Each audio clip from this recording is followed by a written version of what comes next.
कुछ पल भगवती की तस्वीर को देखते रहे। अचानक हैनानंद को लगा उनकी पीठ से मात्र 2 इंच दूर काले रंग की दीवार है। हैनानंद जी, शिव को गुरु मानने के लिए क्या करना होगा? जब हैनानंद जी मधुमक्खियां के बारे में कहा, हैनानंद जी, वो सारी मधुमक्खियां भगवती की है। साल बदला, वसंत ने दस्तक दी और आई महाशिवरात्रि। आम के वृक्ष मंजर पाकर बौरा गए थे। मधेपुरा से 5-6 किलोमीटर दूर सिंहेश्वर में भगवान शिव का प्राचीन एवं विख्यात शिव मंदिर है। महाशिवरात्रि में भगवान शिव का भव्य पूजन होता है।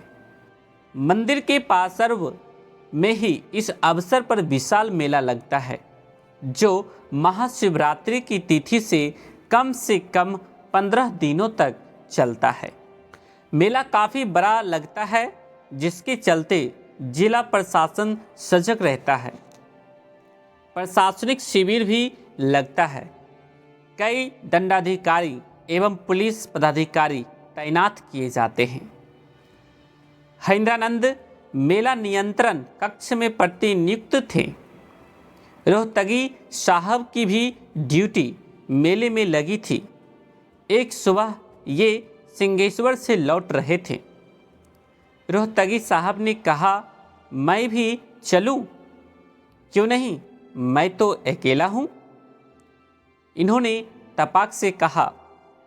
जीप हैनानंद खुद ही चला रहे थे। रास्ते में रोहतगी साहब ने पूछा, आप फिर मेला कब आइएगा? 2 घंटे के लिए कोट करूंगा और 2 बजे तक फिर आऊंगा। रोहतगी साहब कोसी प्रोजेक्ट कॉलोनी के गेट पर उतर गए। लौटते समय मुझे ले लीजिएगा सर, मैंने आपका डेरा नहीं देखा है। अरे भाई, डीएम साहब के डेरे के पीछे। हैनानंद आवास पर आए। 2 घंटे बाद कार्यालय के लिए निकले। ठीक 2 बजे सिंहेश्वर के लिए चले। रास्ते से ही रोहतगी साहब को लेना था। कोसी कॉलोनी में जीप घुसी। डेरा आसानी से मिल गया। फाटक पर जीप में बैठे हॉर्न बजाया। रोहतगी साहब निकले। बोले, आइए ना, मैं जरा कपड़े बदल लूं। सर, आप बदल कर आइए। अरे, आ ही जाइएगा तो क्या हो जाएगा, डेरे में और कोई नहीं है। हैनानंद ने अनमने भाव से घर में प्रवेश किया। मेरा पूजा घर नहीं देखिएगा? रोहतगी साहब बोले। क्यों नहीं, चलिए, लेकिन मैं तो जूते पहना हूं। खैर, खोल लूँगा। रोहतगी साहब पूजा घर को इंगित कर कपड़े बदलने चले गए। छोटे से भंडार गृह में ही उनका पूजा घर था। हैनानंद ने भीतर जाकर मेज पर रखी भगवती की तस्वीर को प्रणाम किया। कुछ पल भगवती की तस्वीर को देखते रहे। अचानक हैनानंद को लगा उनकी पीठ से मात्र 2 इंच दूर काले रंग की दीवार है। नजर घुमाई तो झट से पूजा घर से बाहर निकल गए। मधुमक्खियों ने फर्श से लेकर छत तक घनी काली मोटी दीवार बना दी थी। लाखों मधुमक्खियां उसमें थी। मधुमक्खियों की दीवार के चलते पूजा घर मात्र 4 फुट के क्षेत्रफल में था। हैनानंद को भंवरे, हडड्डे, विरनी एवं मधुमक्खियों से जन्मजात भय था। एक बार जब ये 3 साल के थे तो पाँव में हडड्डे यानी लाल बिरनी ने काट लिया था। उसके बाद घाव का रूप ले लिया था। नतीजतन पाँव की शल्य चिकित्सा करनी पड़ी। उनका बचपन पूर्णिया में बीता है। वहाँ के बगीचों में मधुमक्खियों के छत्ते पर ढेला मारा करते थे और मधुमक्खियाँ दौड़ाकर उन्हें काटा करती थी। चेहरा बैलून की तरह फूल जाता था। माँ पिताजी प्याज तो छाप देते थे पर ऊपर से उनके हाथ के थाप भी पड़ते थे। बेहुदा खाली बदमाशी करता है।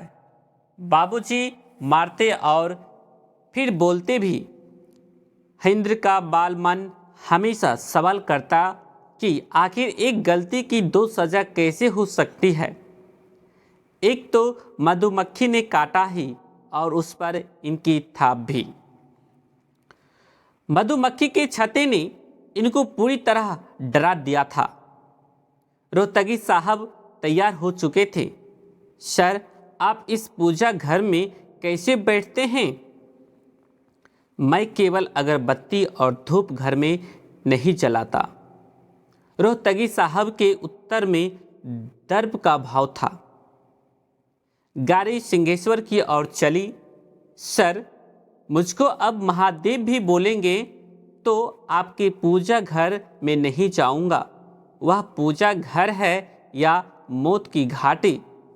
प्रत्युत्तर में केवल मुस्कुराहट थी। रात्रि के प्रथम पहर बीतने के बाद भी मेले के थिएटरों, सर्कसों, तमाशा घरों एवं रास्तों पर वैसे ही भीड़ थी। प्रशासन चौकस। तब तक रोहतगी साहब मेले से लौट गए। बैठे, चाय मंगवाई गई। नियंत्रण कक्ष में कम ही लोग थे। हिंदानंद जी, आप सचमुच डर गए थे क्या? जी, डर तो गया था, लेकिन सर, मैंने पाया है कि मैं जिस सत्ता या वस्तु से सचमुच भयाक्रांत हो जाता हूँ उसका अस्तित्व कुछ दिनों में मिट जाता है। हिंद्रानंद जी, वो सारी मधुमक्खियाँ भगवती की हैं? रोहतगी साहब बोले, नहीं, मैं पूजा घर की मधुमक्खियों की बात नहीं कर रहा हूँ। मध्यरात्रि को दोनों मधेपुरा लौट गए। दूसरे दिन ऑफिस था। इनके कक्ष में रोहतगी साहब आए, चेहरे पर उदासी और थकान। सर, रात में ठीक से सोए नहीं क्या? भाई, मैं तो 4 बजे सुबह उठ जाता हूँ। पूजा करने गया तो देखा पूजा घर में एक भी मधुमक्खी नहीं थी, केवल मोम के छत्ते की दीवार खड़ी है। हिंद्रानंद जी, शिव को गुरु मानने के लिए क्या करना होगा? कुछ नहीं सर, संबंध मन बनाता है, चाहे लौकिक हो या पारलौकिक। शरीर और मुद्राएं संबंध नहीं बनाती। मन से संकल्पित हो जाइए, शिव आपके गुरु हो जाएंगे। संबंधों को भूलिएगा तो संबंध सो जाएंगे। इसलिए शिव की शिष्यता को याद रखने के लिए महादेव को नमः शिवाय से प्रणाम करना चाहिए। उनकी दया के बिना कुछ नहीं होने को है। जब महादेव याद आए, मन ही मन उनसे दया की याचना करिए। मैं अभी से शिव को गुरु मानूंगा, रोहतगी साहब ने बल देकर कहा। सर, भगवती को भूलिएगा नहीं, हिंदानंद ने कहा। सभी को प्रणाम भाई बहन। इस कहानी को पूरा जानने के लिए पुस्तक अनमिल आखर ऑनलाइन ऑर्डर करके अपने घर मंगवा सकते हैं। साहब का जीवन गाथा। इनकी लेखिका अनुनीता दीदी हैं। डिस्क्रिप्शन में लिंक है, चेक आउट कर लीजिएगा और इसे ज़्यादा से ज़्यादा लोगों के बीच शेयर करें ताकि दूसरे लोग भी इसे सुने, जाने और समझें। और चैनल पर नए हैं तो सब्सक्राइब करके जरूर रखें ताकि अगला वीडियो सबसे पहले आपको प्राप्त होगा। आप सबों को प्रणाम। शेयर, सब्सक्राइब एंड लाइक जरूर करें।